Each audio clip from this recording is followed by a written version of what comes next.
Psychologists have known for some time that we have two operating systems for processing information within the brain, working at the same time but doing very different things with the same information: the conscious and the unconscious.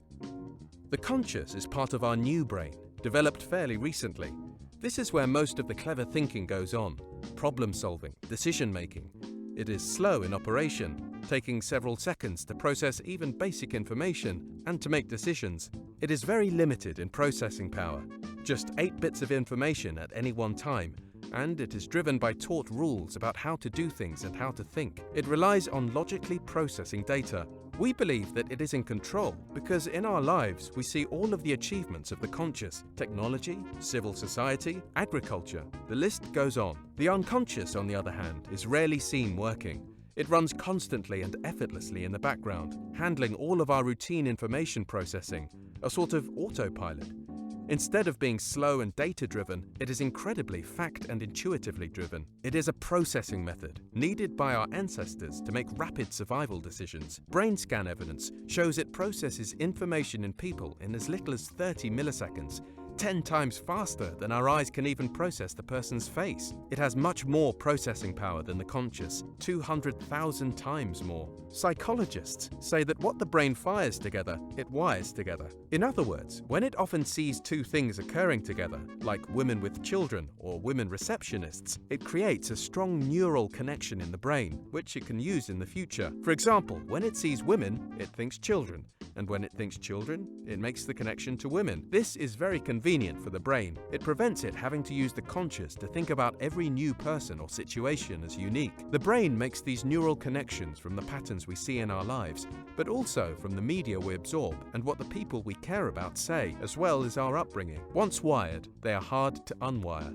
and we can use them automatically and without knowing it. It is our caveman or cavewoman brain. Let me put things into perspective. If the processing power of the conscious was the size of a table tennis ball, the processing power of the unconscious is a table tennis ball 200,000 times larger, or 2.4 meters across. When the small conscious table tennis ball is busy or overwhelmed, which it often is, the unconscious takes over routine people decisions using its neural pathways based on previous patterns. The next bit is important. Our unconscious creates super fast connections between groups of people: old, young, black, white, with tattoos, wearing funny t-shirts, having a particular accent, from a particular area or country, educated at a particular school or university. And good or bad ideas, the psychologists call constructs. These super fast links are used to make rapid people judgments below the level of our subconscious.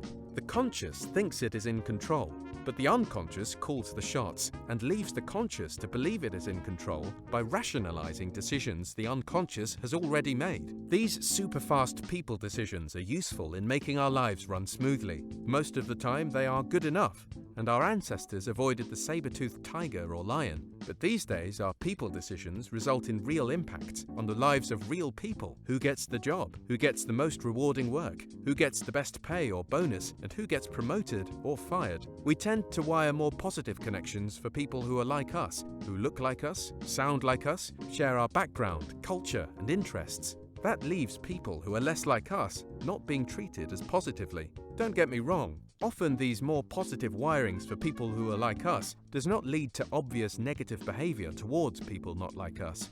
But they experience what the psychologists call micro-behaviors, small bits of behavior which, over time, make them feel less like they belong or are valued, like acid rain that wears you down over time. It leads to us recruiting and supporting people who are more like us. We don't do it on purpose.